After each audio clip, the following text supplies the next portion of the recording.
How a corporation's sole may establish credit to acquire real property or consumer assets, a comparative legal analysis. 1. Comparative framework, corporation sole versus 501(c)(3) organizations. The analysis begins with a structural comparison between two entities often utilized by religious organizations for legal recognition and asset protection, the 501(c)(3) religious organization and the corporation sole. When a church elects 501(c)(3) status under the Internal Revenue Code, it voluntarily subjects itself to governmental oversight, effectively subordinating its theological headship to statutory authority. This subordination involves relinquishing constitutional protections, such as freedom of speech, due process, and privacy, in exchange for tax-exempt privileges subject to revocation for violations of public policy. 2. Constitutional autonomy and legal identity. Contrastingly, a corporation sole derives its legal character from ecclesiastical traditions and common law, not statutory enactment. Its genesis lies in the need for religious leaders to hold and transfer property and trust for their congregations. Operating independently of state origination, the corporation sole retains constitutional immunities under the First, Fourth, and Fifth Amendments. It is neither obligated to file annual tax returns nor restricted in its doctrinal proclamations, hiring practices, or internal governance. 3. Fiduciary structure and asset protection features. Whereas the 501(c)(3) must comply with stringent IRS reporting and use limitations, particularly concerning political advocacy, a corporation sole, acting through its overseer, is exempt from such constraints. Notably, state laws, e.g., Oklahoma, acknowledge the corporation sole within trust law and explicitly waive the rule against perpetuities, thereby facilitating intergenerational asset protection. Moreover, property held by the overseer in a fiduciary capacity is insulated from seizure for personal liabilities. 4. Legal personhood and practical utility. A corporation sole serves as a legal person capable of contracting, holding title, and managing credit relationships.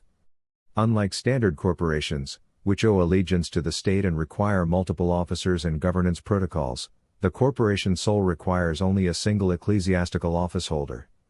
This streamlined structure offers both the limited liability of a corporation and the estate planning utility of a trust.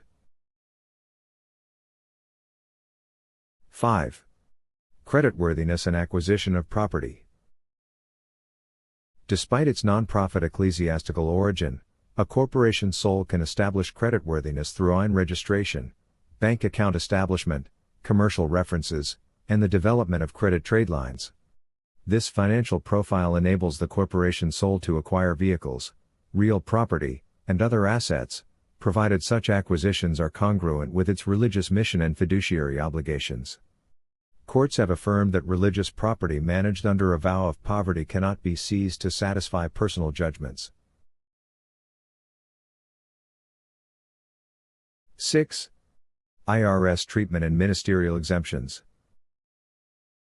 Internal Revenue Code Sections 107, 1402E, and 6033A, 2, provide broad exemptions for religious orders and ministers, particularly those operating under a vow of poverty. A corporation sole may utilize these provisions when structured appropriately, avoiding FICA and income taxation while preserving its autonomy.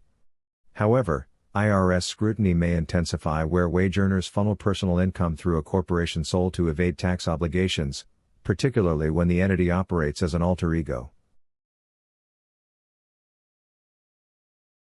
7. Ecclesiastical jurisprudence and constitutional protections.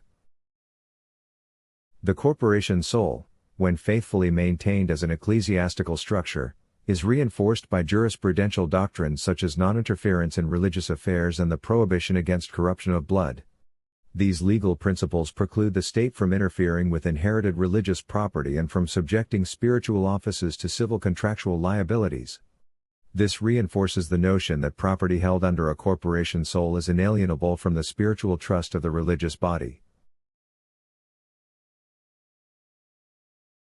8. Strategic cautions and legal validity. Improper drafting or adversarial framing, such as forming a corporation soul in opposition to the alleged state, undermines the entity's standing and invites judicial nullification. UCC 1-203 mandates good faith in all contractual dealings, and failure to acknowledge the legitimacy of contractual counterparts may render agreements voidable. To remain valid, corporation soul instruments must be carefully crafted, with respect for both ecclesiastical intent and civil legality. 9. Application of IRS guidelines and ministerial duties.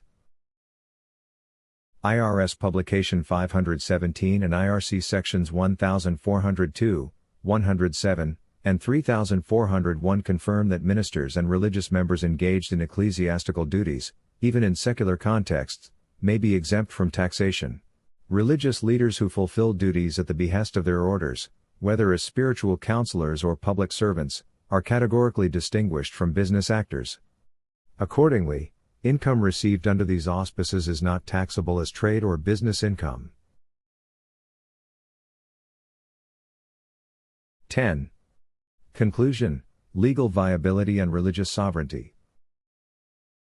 The corporation soul offers a rare convergence of constitutional immunity, asset protection, perpetual succession, and spiritual integrity.